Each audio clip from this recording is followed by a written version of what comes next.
whether you need to pick up an engine, whether you need to pick up a couple transmissions. Now I got to say project side chick, so someone doesn't, Oh, she from the hood? She from the project?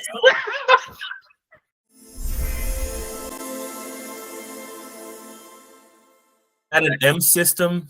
Shirt Wars? Listen, I win today, man. Come on, listen. Look. M Systems is pretty tight, Yeah. Although, keep in mind that is this one? Yeah. The Brooklyn Taylor Tech. You can get an E31 shirt at the Brooklyn Taylor Tech Etsy shop. And Adam, where are we at? Talk to us. No. I've got leg day. Nice. Okay. That's a ringer. I like that one, man. I like that. Yeah, I didn't expect that. Didn't expect that. Yeah. Goes on to Amazon right now. All right. Well, we'll get it popping. We're all here. We're live and recording. S38 Fire Team. Dre Zoom, Brooklyn Taylor, Adam Armour. We're back again. We are here to do something a little different. The last couple of weeks, I know we really honed in and talked about cars of the past, the 80s, the 90s. And that's where our heart lies, and that's where our money is also at, garage-wise.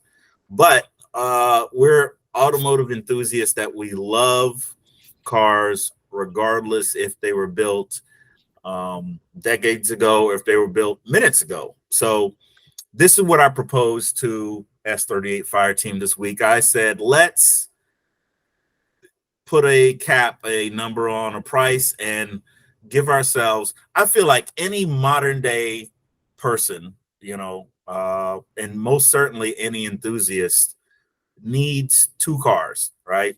Got to have, they call it a two-car solution.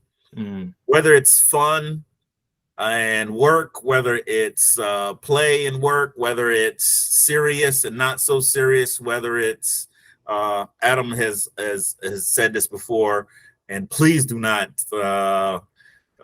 ban me, but full retard and full stock. But you got to have two cars in your stable. I feel like that is the minimum that any motorhead should have. You got to have two cars. The average price of a new car in 2024 is around $48,000. Okay, which is not an insignificant sum of money, but however, that is the average price, and that's given the lowest price car and the highest price car that's for sale today. So I said, let's double that because we need two cars, and then we'll tack on another 20 grand on top of it. 120K. What are your two cars that are in your garage? A big stipulation is this: I'm going to erase everything that we have in our garages right now.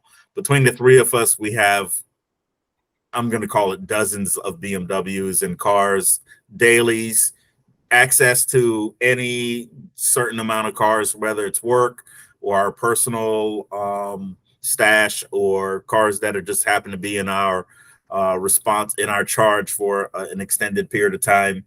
But erase all of that. If we were out there right now and we could only buy a new car, what would we buy? Adam, what did you think when I dropped those parameters? I really wanted to, like as you said, and that was Robert Downey Jr. that said, "Never go full retard." And Tropic Thunder. Tropic Thunder, right? So anyway, he said that, and I really wanted to go. I really wanted to go like super fun. And the fact of the matter is, in 2024 and 2025. Some of my favorite vehicles that are on the road now are not being carried any longer.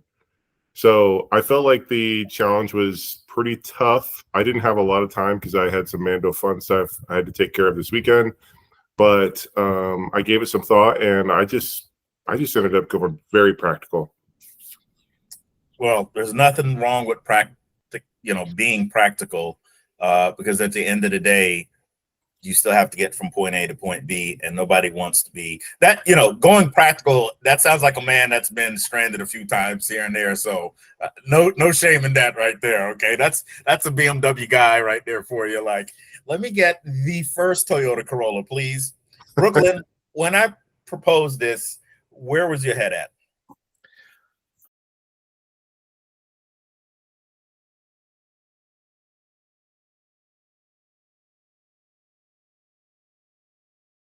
Well, my first thought was the stipulation that both cars had to be new meant that the most fun cars I could think of would not allow me to buy a second car, right? Because when you think of I'll give you a quick example. I was talking to my friend Jamal, and I was like, hey, you know, my colleagues just messaged me saying that we're going to do it today when I thought we were going to do it tomorrow. Now I have to find a 2-car garage for $120,000, you know, within the next hour. So, you know, I got to go. And he was like, oh, that's easy. He misunderstood what I said. And he said, well, that's easy. You could just, you know, you can get a car and put like all these go fast parts and stuff on it. And I was like, no, you misunderstand. You know, I can't, because I gave an example because him and I had talked about the Porsche Cayenne yesterday, where we were driving, we went on a drive and we were talking cars, and he ironically, coincidentally asked me, what would I buy if I bought a brand new car? And I'm like, you know, a Porsche Cayenne is like $120,000. I said that just yesterday to him. So I couldn't even get one, you know what I'm saying? And I don't, not that I think Porsche Cayennes are particularly fun, you know, shout out to anyone who has a Cayenne. And I've driven them and they're great.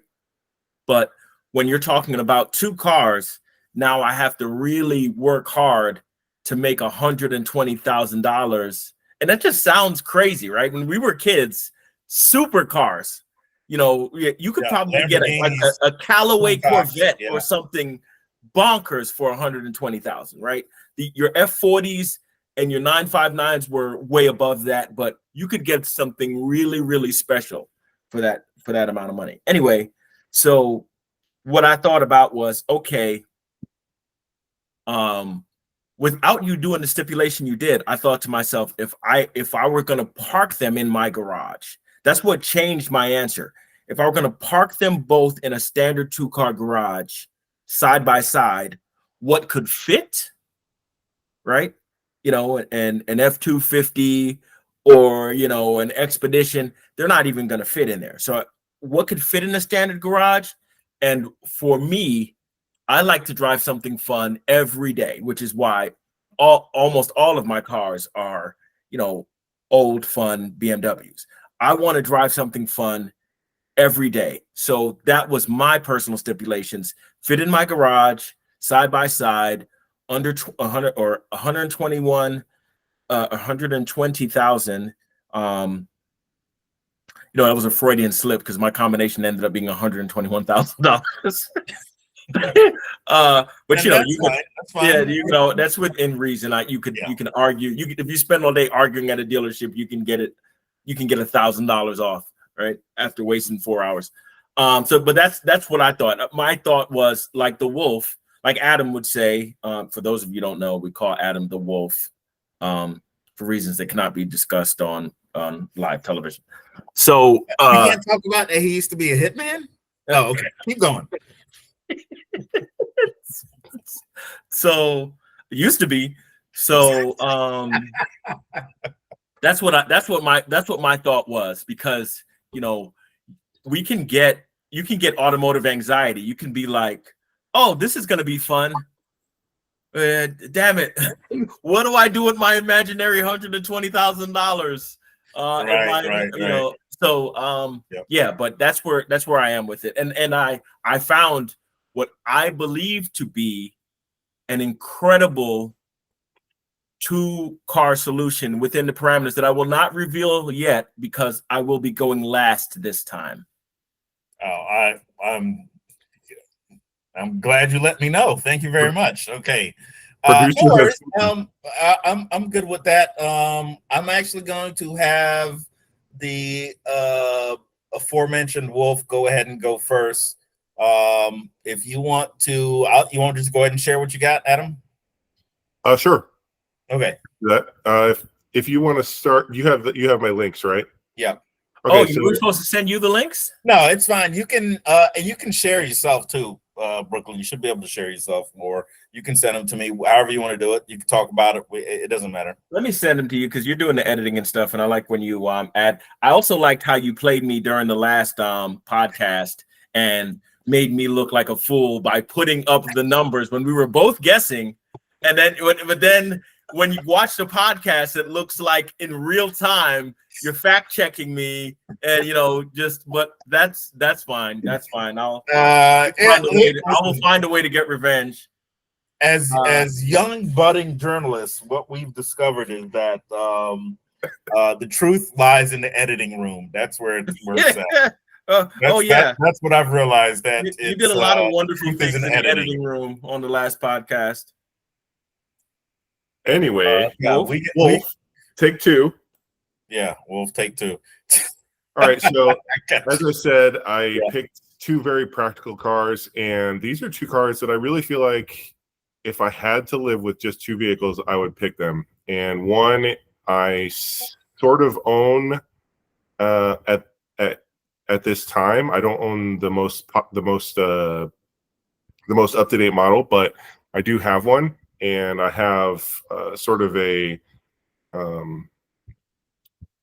also ran in that same category. So my first pick is something very boring. It is a Honda Pilot Trail Sport. So is that the Trail Sport? That's the Trail Sport. Yep, that is a Trail Sport for sale in Phoenix. So currently. So what's that the MSRP on a Trail Sport? I'm sorry, you go. Thanks. So there you go. It's $52,000 ish. And that's fully kitted out. And I think I might have to add, that one does have a tow package. So that's good. Yep. You got the tow hitch. So that's pretty much what I was looking at. I have driven one of these newer Pilots, and they are terrific. They are very reminiscent of my 2013 Pilot, which is now on teenager duty. Yeah. So this Pilot is very similar, just slightly bigger, slightly nicer, and it actually will tow. It's all-wheel drive as well, and it will actually tow 5,000 pounds, which is good enough for the girls I like. So anyway, that's the one I picked for sort of an everyday go-getter. It's eight seats, I think, or 8 or 7 seats, and it's very comfortable driving. And with our 2013 Pilot, you would not believe the things I've stuffed into the back of that vehicle. That's what she said. Right. So that thing is just insanely useful. And I'm really looking forward to getting one in a couple of years, basically. Nice. Sounds like a great automobile for an assassin to own. Right. That's the other thing is it's invisible on the road. It is literally invisible. It is. Mm. And great choice, Adam. We were we talking earlier? Oh, we were talking in the chat earlier, and we were talking about reliable cars. And I think what Toyota and Honda have done, not to turn this into a World War II documentary, but Japan was at odds with half the globe in the 1940s. And by the mid to end of the 1950s, they were importing cars to the United States. Okay.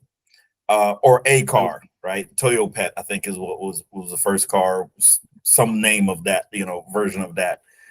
And to go from having nuclear bombs dropped on your country to by the 80s having a reputation, you know, Toyota and Honda in the same boat here, as the most reliable. When your child is looking for their first car, what do you put them in? A Honda or a Toyota? You can probably get buried in it, in my opinion, because it's a Honda. You know, Honda's perfected the craft of reliable vehicles, and this is a no-brainer. And in Arizona, you can take it off road, right? Correct. Oh yeah, easily. Yeah. I mean, it's all-wheel drive, so I've taken my two-wheel drive Pilot off roads. I mean, places I probably shouldn't have taken it, and you know, gotten some desert pinstriping and you know, stuff like that. But it's just so, the car is so useful, and yeah, so that's why I picked it. Go ahead. Is your Pilot front wheel drive or rear wheel drive? My front wheel drive. My 2013 Pilot is front wheel drive. Yes. So that kind of limits it, right? So because it's front wheel drive, I think the towing capacity is only like 2,000 pounds, which I think was exceeded one time when I borrowed the vehicle to somebody. But you know, it does extremely well for its size, I think. And with the all-wheel drive, as Dre mentioned, you know, my Ridgeline, that'll tow up to 5,000 pounds, and that I've stretched that too, and I'm very happy with how that works. So I'm very happy with this like whole setup, and I look forward to having another one. So that was an easy choice. Where are those made? Are they made in the USA, or are they made in Japan? I think they're made here. They had. Is it like Kentucky or Tennessee, maybe? Yeah, maybe Ohio, something like that. I can't remember. Your Ridgeline, as well as this Pilot, they're made here? I don't honestly know. Okay, but I know that they have a very large factory in Middle America.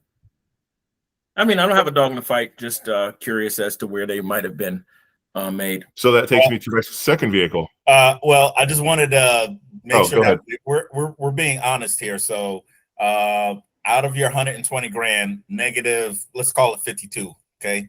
So subtract that 52. And fun fact, that Earnhardt Honda, I'm assuming is that the Earnhardt family? I think so. That Dale Earnhardt Honda? Is it in North Carolina? No, it's in Arizona. It's in Arizona. Yeah. It might just be a similar name. Yeah. I don't know if that's, you know, a lot of those you know, that's a big thing. A lot of race car drivers end up buying these. So Adam's second choice here. This was, you know, I wanted to have something a little more fun, and I didn't necessarily want to have a BMW, so I picked a Toyota Supra with the BMW engine. With a BMW engine, yeah. The B58, if I'm not mistaken. Correct. And I have seen them on the road, and the shape has really grown on me. They look good. I didn't think it really would, but it has. They look good. They've done appropriate updates to the engine and the body, and you know, just all the things. And this is the GR Supra in white. I think it's a very smart looking vehicle, and it will get out of its own way. It says it has an i6MT, so I think that's flappy paddles or something. I don't think they are available in manual transmission now. Okay. It says something like i6MT on the website, but probably like intelligent manual. So I think it matches your downshifts, revs, intelligence. But it 3 pedals. Right. Leg day for you. Right. Thank you. So anyway, that was my second vehicle. I wanted to find something fun and fast, and something that I could go take on the back roads and have a nice scream if I wanted, and something that was semi good looking and you know, is supported by Toyota. As we were talking about with Toyota Honda, you know, it should be relatively reliable, I guess. I mean, I'm sure we've all heard different stories about the reliability of the engine, or you know, problems with the engine and drivetrain for that matter. But I think overall they've been pretty good. Otherwise, Toyota would have stopped this experiment long ago, in my opinion. No, I've only heard good things about the B58. I've never heard anything. I've heard that they're the most reliable BMW engine in decades. So if they're having a problem with Toyotas, it's news to me. But the B58 itself, I've heard great things about. What's the MSRP on this? So, in the words of Brian Earl Spillner, what's the retail on that? 61. And what was his other tally? 52. Yep. Duval County math. Let's see here. I had to add mine up too, so I got the calculator up. 61 plus 52. He's at 113. $7,000 left over. Imagine all the pews you can buy with that. No tuning. You could tune that engine. I'm gonna call a timeout on this one. Those engines are infinitely tunable. And in fact, I know that what's the current horsepower on that thing, like 380 or something? It's 3 something. It's 3 liter. Yeah, it doesn't say, but yeah, it's 3 something. I want to say it's 380. Anyway, yeah. Anyway, they're turbo, and I believe that I've heard that they are very, very easily tuned higher. You know. Yeah, people are getting a lot of power out of B58s, from what I understand, like 4, 5, 6, 700 horsepower, right? Without opening it up. Which really harkens back to the Mark IV Supra, where people were getting, June in Japan was getting 1,000 and 1,300 horsepower out of 2 JZs. It's crazy. Don't these have a crazy markup? I didn't see anything on the websites. I picked cars off of websites that were actually for sale. Okay. Just so I could, maintain some level of. I mean, I could just say they were 52,000 and 61,000. Yeah, no, I wanted to pick them off a website, and if they had a markup, I mean, that's something you're gonna have to deal with the dealer. Listen, Brooklyn, it very clearly states never pay over MSRP. Avondale Toyota has Adam's back. Okay, do not question this man again. That's what it says. It says never pay over MSRP. So, to Brooklyn's point, I do want to bring up 2 of the cars that I was looking at or thinking about, and just was priced out or they're not available. So, honorable mentions were the TRX, the Ram TRX. Hard to get a ticket. 6.2 supercharged, big beefy dumb truck, way more truck than I'll ever need in my entire life.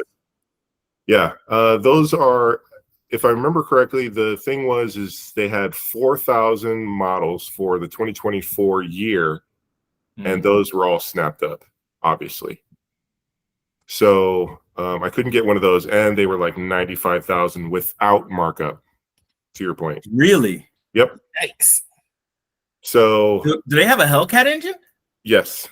And don't they have a graphic of that of a T-Rex chasing a raptor or something? I love it. Something. Yeah. Love it.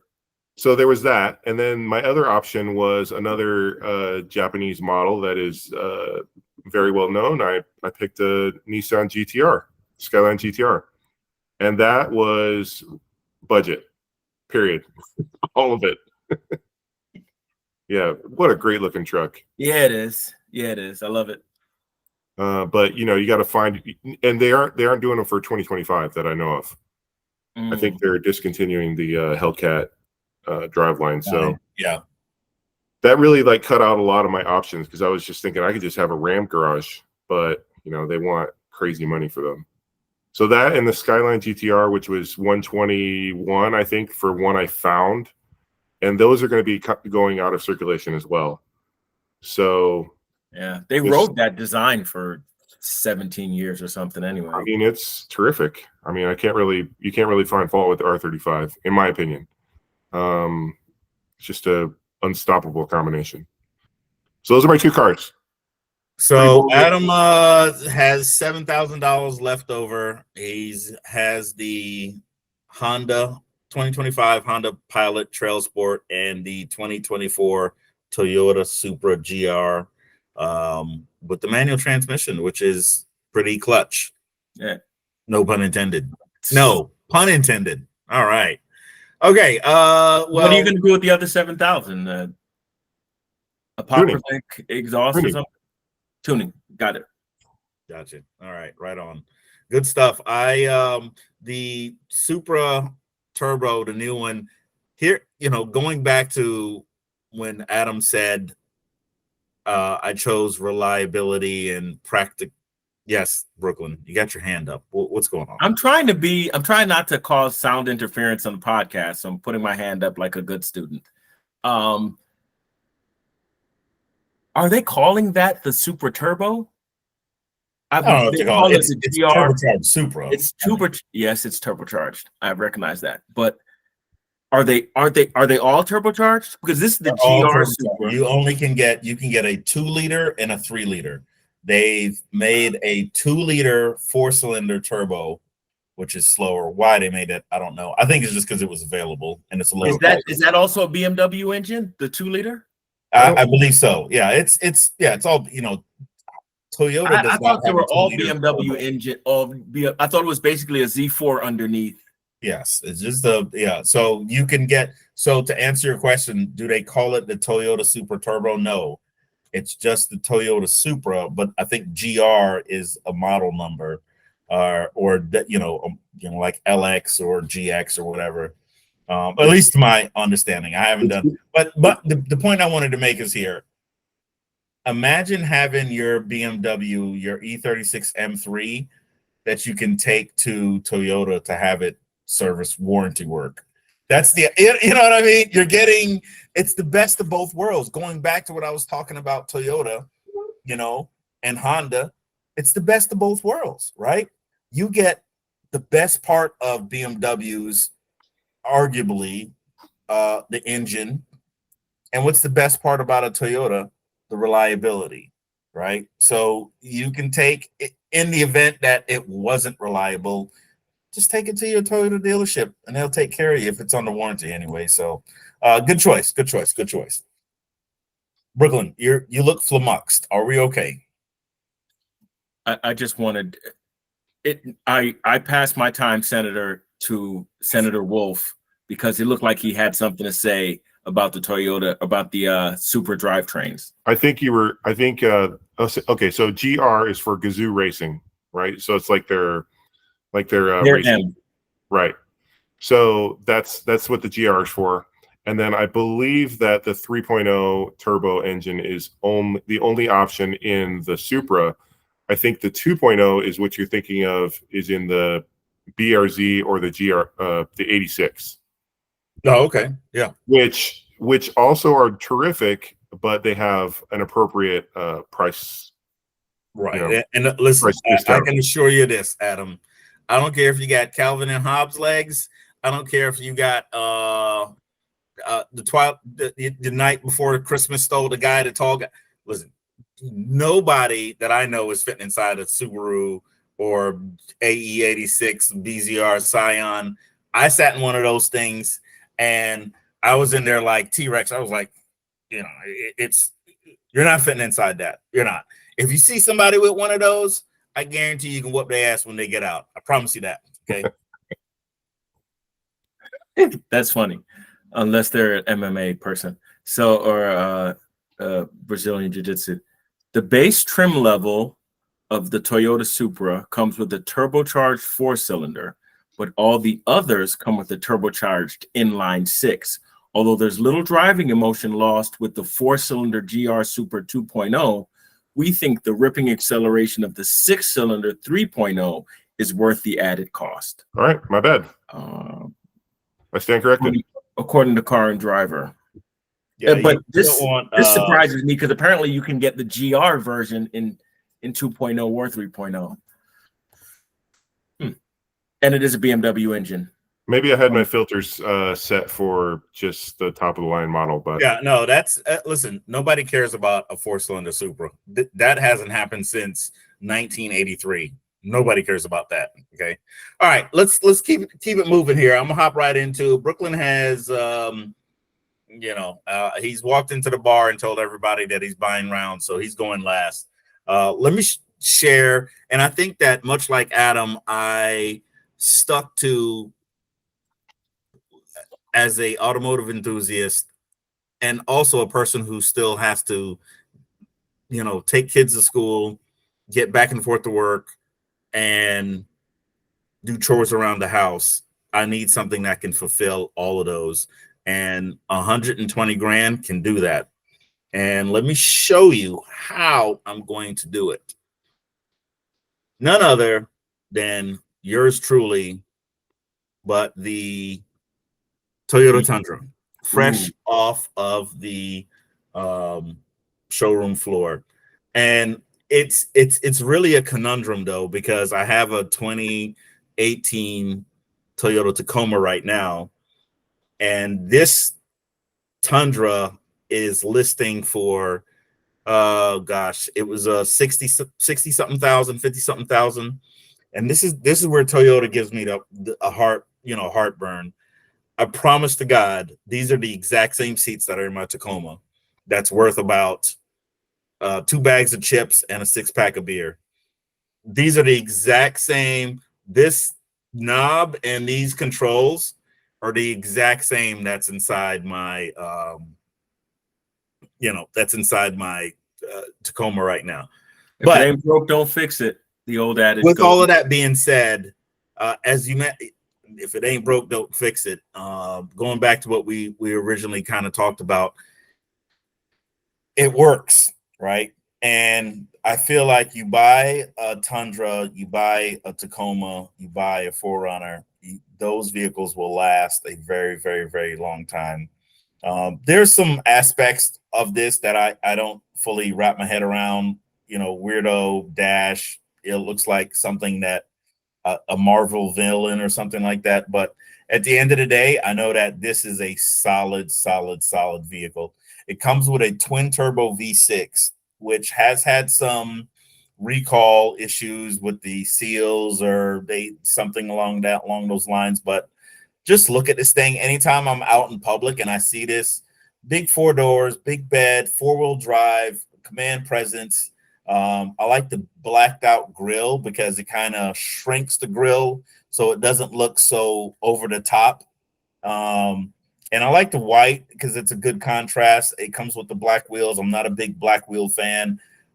I will readily admit I don't have any money left over in my budget, but I have no problem financing some wheels and tires from the local 4-wheel drive shop at 29% interest. I'm fine with that. I'm good. Just to give it a little bit more rugged look, so it's not, so plain Jane. But this is more of a calculated risk. It's at $56,768. It's a good truck. I'm not like that guy that's got to tow everything everywhere I go and all of those things, but eventually I will be, towing a classic BMW to vintage, or towing a classic BMW to Solomon's, or Laguna Seca or where all of these, and you want to have a good tow vehicle. I feel like you always need a good vehicle that can tow in your life if you're into cars, because you never know where that's going to come up. Whether you need to pick up a set of tires, whether you need to pick up an engine, whether you need to pick up a couple transmissions, whether you need to pick up, whatever, So just keep a good truck in your life and things will be a lot easier for you. I promise you that. As a person who did not have, why are you guys laughing? As a guy that did not have a truck in his life until maybe 3 years ago, my Tacoma has been invaluable. My mom needed a new fridge, was able to pick up her fridge, strap it down in the back, just taking stuff to Goodwill, moving couches, beds. A truck is so useful. It's just hard to imagine life without one before that. And some people will say like, well, you only use it a couple times a year. Yeah, but those times that you do need it and it's there, it's perfect. Absolutely love my truck. And Toyota's the key, man. Toyota's where it's at. I can't imagine myself without a Toyota pickup truck. Brooklyn, your face, you were laughing. What's going on? Thoughts? I'm not going to take the bait, but my cousin Tanya, when I was at the family reunion weeks ago, they pulled up outside the banquet and he had this brand spanking new all black Tundra. I'd never seen one before in person, and its presence. It's a large presence, and it's beautiful. And and they're talking to me, and I stuck my head in the driver's side, and it's just a beautiful truck. Like it's really shout out to Tanya and Maurice. Maurice was in the Marine Corps as well, like the rest of us. But yeah, he has this truck, and I'm more of an SUV person for my utility. I've had 2 expeditions, and the I've also rented for road trips. I've rented Ford expeditions the last 2 times. I went on a long road trip, and I love them. And it almost made my list, and it could have fit their price rise as long as you didn't go up to like a platinum or something. But I wanted stuff to fit in the garage. So segue, my 2 choices are the Ford Explorer. Brooklyn, hang on. Mr. Wolf. I still got to present my other car. Wait, what? He only presented one car. I was just getting your feedback on my presentation. Oh, I thought it was okay. Yeah, my bad. Sorry, audience. I got too hyped up. But yes, yeah, the Tundra's cool. What else? Adam, talk to me. I'm in the Toyota Honda Sphere. Are you welcoming me? Yeah, I was just sitting here Googling the towing capacity of that truck, and it looks favorable. So that's terrific. I'm 6,500 or something. It says more than that, but that's like 12,000, I think. Yeah. What? Really? Wow. Yeah. So I'm really surprised at that, and pleasantly surprised, obviously. And I think that is, at 56 grand, that is an outstanding value. Yeah. So yeah, what a great choice, and I like the white as well. I think it looks really sharp. That new body style with the scallops over the fenders and stuff. That's going on the Lexus too, and all the new Toyotas. I believe the Toyota, not the Highlander. Maybe it is the Highlander. Anyway, it's starting to show up on all the other Toyota models. It's got that box fender effect. That's right. It's looks super sharp. Toyota has been able to cash in on the the off-road styling queue, and it's good. All right, let me keep it going because Brooklyn's dying to present his Ford Escort. So let me hop in here and share my next hat trick. Let's see here. There we go. Yeah. So, true story. I am driving. Heather and I are driving down to St. Pete, maybe I was just going down there for work or something like that. But one of these pulled up next to me for an extended period of time, and I had to. And I'm familiar with the Dodge Charger. The pantheon of them, where it started, where it is now. I know there's a Hellcat, Red Eye, Jailbreak, yada, yada, yada. But this one, which is the 392, which is naturally aspirated, 6.4 liter V8, it has the fender flares. It's a big car. It's long, but it is. This guy had it. It was an older gentleman. I could kind of see he had light tint on it. It was black. He had the wing. It was lowered, fatty brakes, big meat, all the things that encompass what I love. In case you guys don't know, I'm a big sedan guy, as you can see. I have the original sports sedan in the background here, and in my garage, along with the probably arguably the best BMW ever, the E39 M5 and the E36 M3, all sedans. Formerly, I had an Evo 9, I had a Maxima. All of these cars are 4 doors, and 4-door sports cars is what I look like on the inside. And I have never really been a big Dodge Charger, the whole Hemi thing, the Challenger. They never really appealed to me. But when I was driving and this one pulled up next to me, it encompassed all the things of what I love about sports sedan cars. It was meaty. It was like, it was sedated. However, you could tell like it had like a don't F with me attitude, right? Like, don't make me lean into this gas pedal because I will show you what's up. And it's, it's got 4 doors. Unfortunately, it is only an automatic. And I was really trying to figure out how I can make it a manual. Swaps have been done. It has been done. It's few and far between.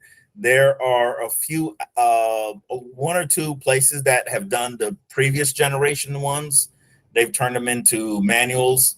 I didn't see somebody that could convert a 2024, which, fun fact, are they available in 2024? No, they're not. It's only 2023. So this is a new one from 2023 that's available for purchase. So I feel like they continued to make the 2023s into 2024. But look at the brakes, look at the fender flares. It's even though it has like some of the cues, I even like the seats here where it's Alcantara inside, the Alcantara on the insets, and then it's just regular leather on the outside. Just my experience. And then what I also like about it, it's just a standard regular dash. It's none of that fancy wraparound Samsung 32-inch OLED screen for the dash. It's just a regular old dash, and that's good for me. It's simple HVAC. This is not an overly big center video screen there. I just love it. I just absolutely love it. I could see myself driving this on a daily basis and be really, really happy. So that's where I'm at, and it's at 65. And if I'm doing the Duval County math, that puts me at 121, I think, or somewhere around there. So within the negotiable range for the challenge. So that's where I'm at. Adam, I know you have personally had some experience with these Dodge Hemis. Your thoughts, please. My thoughts are, I wanted to pick this vehicle, but it wasn't available in 2024, and that was part of the. I was gonna say we got to consult the line judges because were Chargers available at all in 2024, or just the Scat Pack wide body wasn't available? Can you buy a Charger this year, new? I don't know. I searched new cars and this popped up. So I do believe if I'm familiar with how this works, I want to say, even though it's labeled as a 2023, they continue to produce it and make it and sell it into 2024. You can do that in the same vein that you can buy a 2025 even on January 1st of 2024. You can if a manufacturer chooses to do so, right? So this is a new car. It's a brand new car. Okay. Are you guys? I mean, I support your decision. I would have picked this same exact vehicle. In fact, this is the car that I was actually thinking about on my drive home today. And I was like, man, this would be a perfect car, except it's not available in 2024. If they made it. Right. So, but I guess our host can bend the rules to his own. Considering that I've made the rules, I'm going to say yes. This political action committee is, and his lobbyists are paying for this kind of shenanigans. These are shenanigans. Ladies and gentlemen of our podcast audience, when you look up the word shenanigans on Urban Dictionary this week, you will see a picture of our beloved King Dre Zoom. Stop. Bringing in a 2023 Dodge Charger Scat Pack wide body. brand new to me. Well, they make At any rate, continuation Jaguar E-types too, so yes. How many miles does this thing have on it? Zero. It's brand have new. 7. I keep trying to tell you. It's brand new. Pitch black, clear coat, brand new. Okay. Brand new. I don't see miles on there. I'm looking myself. There's no miles on it. There's no miles on this car. Okay. They usually will tell you 7 miles, 3 miles. There's no miles. There's no miles on It's it. amazing. All of these, look, there's more 2023 Dodge Chargers that are available brand new right now. Anyway, to my point, I think it's a terrific choice. It's a great car. I love the driveline. I think it has great presence. I think it's a perfect vehicle for you, actually, especially in black. And it's just great spec. Like you said, that thing would be perfect to take to the grocery store or ABC and get your boot filled or whatever you want to do with it. And you just have a good time. Very comfortable car, and very reliable as well. I agree. Good stuff. Okay, in Brooklyn. I also also really like that choice for you. And just in general, I love those cars. And now that I'm going to present mine, I thought long and hard about this, and I came to this 2-car solution. First being the Explorer ST, which is 400 horsepower. And I believe, I think I wrote down mistakenly, 400 horsepower, 400 plus pound-feet of torque, and infinitely tunable to the point where people are, drag racing, Hellcats and winning with these. So they must be tunable to 600, 700, 800 horsepower. But when I see them around, and I haven't begun seeing this new style yet, this is like some kind of update, but I always like them. They have a nice presence. They're a good size. I really like them, and they're an enthusiast. Well, they're not as enthusiast as an SUV can get, because the Lamborghini Urus and things of that nature exist, but I like them, and the price is right at $55,000. Sorry. And so it can fit in the garage. They're super powerful. Enthusiasts race them. I wouldn't be drag racing mine, but also it's big enough to be comfortable on a road trip, to carry a bunch of stuff,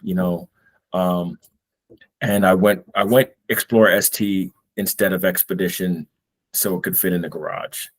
But for time's sake, moving on to my next choice, the BMW M2. Nice. I was gonna, still available with 6-speed manual transmission. I'm still on the fence about the looks of the new looks of the M2, but this is as light and sporting as a BMW gets right now. So it has like 400 something horsepower, right? 400, should have 400 plus, and and the competition has even more. But so 400 horsepower. It's as light as a BMW gets, as I said. I thought about going with something else, like an M240i or something else. And I was like, no, let's just go M. If we've only got 2 cars, let's go and have fun with it. So that's why I chose the M2 and the Explorer ST. So even if I'm just getting groceries, I can have fun, whichever one I choose. Good stuff. Adam, what do you think about Brooklyn's choices? I looked up the ST real quick just to kind of do a little bit of fact check, and the first thing it says is 143 mile per hour top speed. That's cooking. Probably gets your attention. Yeah. So I was hoping that it had the Coyote engine in it, because I've driven those Coyote engines and they're just terrific. It does have the EcoBoost, so that's a 6-cylinder turbo, which is Also pretty plentiful on the road right now, and obviously potent with the speed, top speed figures that they're touting. And the M2, I've also driven the M2 in anger, and what a great car. It's a little tight for people are height, but I was able to adjust everything, and there's a zillion little buttons and settings and all the things to mess with. So gosh, it was almost overwhelming how many little things you could adjust on that car.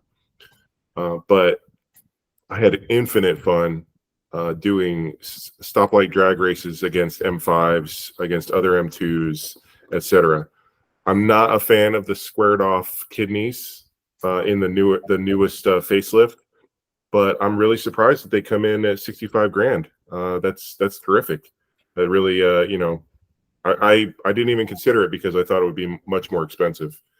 But as we've discussed before, I think a couple weeks ago with the E31, the back seat is more of an afterthought. They say it's back there, but it's with somebody sitting behind us, it's going to be a paraplegic. That's it. I call it a 2+1 because that person in the back is going to be sitting with their legs across the seat. Right. But terrific choices. Terrific choices. Yeah, the Ford Explorer X ST is good on Ford for sliding in under the. Of course, you have the Durango and the Trackhawk, and I suspect I'd have to look up the numbers that it slots maybe right underneath there where you can get 90% of the performance and not all of the hubbub surrounded around the Trackhawk and the Durango SRT.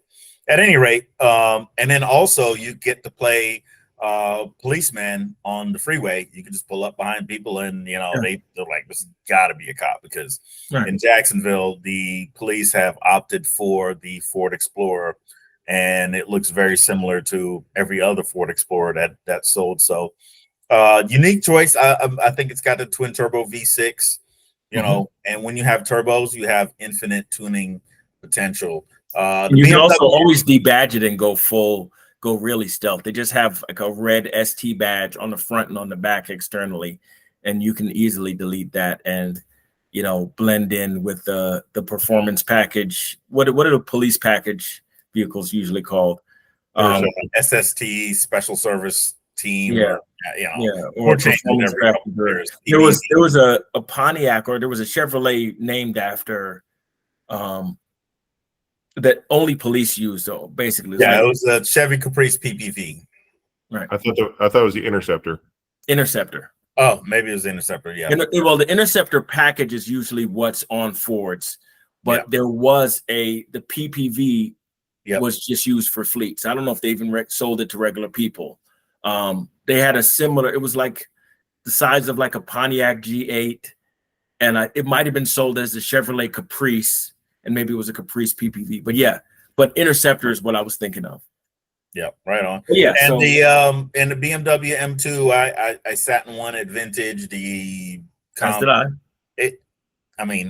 It's bonkers. It's everything the E30 M3 was, but on steroids and crack. So and Red Bull. It's just it's a race car for the street. So to get your kicks out, yeah, for sure, that would get the job done. Extra points for being flat out available with a manual as well, and and what I love about BMW, you look at the latest manual versions of the M3, the M5, the last one that was available with a manual, even this M2, it's the same ZHP shift knob that goes all the way back to the E46 M3. And they keep the same shift knob, which is really great. I think that ties all the models in and shows that, BMW is one of the last manufacturers that are, they'll keep making manuals. They're trying to anyway. So great choices. Did you come in under budget? Yes, I came in at exactly 121,000 and and a few cents. But I believe that because as your display showed, it was 55,000 for the Explorer ST and 66,000 for the BMW M2. So that's with my well-known charisma, gift of gab. You can talk them down. I'm sure that I can convince the what was that outside Camp Lejeune? Cardinal. It's like Cardinal everything. Cardinal Nissan and Cardinal. They had like the Cardinal Ford dealerships. I'm sure I could convince the dealer because these aren't crazy. These aren't crazy wait list cars. I don't believe either. I mean, maybe the M2 competition this is a regular M2, and you can buy an Explorer ST every day because you said once you start talking Hellcats, Trackhawks, all of that, and people are fighting over them. These are kind of more under the radar choices, and that's why I was curious about the Super GR because for a long time, when they first came out, they were waitlisted, and the GR. I believe the 3.0 GR is somewhat limited, or either that or there's a more limited edition somehow of those. Because I know I saw someone with a GR and it was like one of 400 or one of 450. So they must have some kind of additional version. But it's great that we could all get these cars. We got some high quality choices tonight under budget, and the fact that getting two cars for 120,000 now seems like you're getting bargains is bonkers. Yeah, it was. We've got reliability, Honda, Toyota. We've got flat out performance with 392. You've got a super turbo. You have BMW M2, which is arguably the best M car that they're making right now. It's you're getting versatility. So it goes to show that, I don't know what, 120, what that equates to in monthly car payments and all of that. But I will say that just even individually, there are some really nice cars out there that even us old school motorheads, right, with all the old iron that we have in our garages that we can identify and appreciate and wouldn't mind having in our stable. So good stuff. Adam, closing shots? No, this is super fun. I appreciate the idea, and I think that staying within a budget and trying to scratch the motorhead itch that we all have, I think that's really tough to do. And so I think this was a great challenge and a great price point. Actually, I think we got a lot of value out of those. Yeah, for sure. Brooklyn. A word about price on that link I sent you.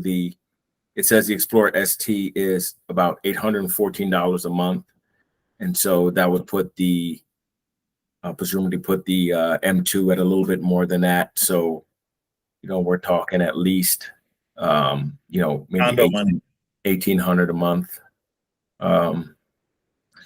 But yeah, I agree. Everyone's choices were perfectly suited for them. And, when people, Adam and I are like 6'4", 6'5", us squeezing into a Supra and an M2 just shows our level of enthusiasm and our need for three pedals when available. And also just what's on the market right now. I imagine a brand new Porsche 911 is spacious and available with with three pedals. I know they are, but we could only get one. We can only get one car, and I think you might be able to get a base 911. Yeah, you might be able to get a base 911. Yeah, they'll give you the little Hot Wheel, and that could be your second car. Listen, it's and also the shortest guy here, me, 5'8", got the biggest car, and the two titans of the industry here at 6 foot plus. They got an M2 and the sister car, the Super, which are both about this big, but that's okay. I've got the Tundra. I can tow you guys out if you can't get into your cars. Listen, this is S38 Fire Team. I'm Dre Zoom, Adam Armour, Slick Top City, Brooklyn Taylor, King Brooklyn. We will catch you guys on the flip.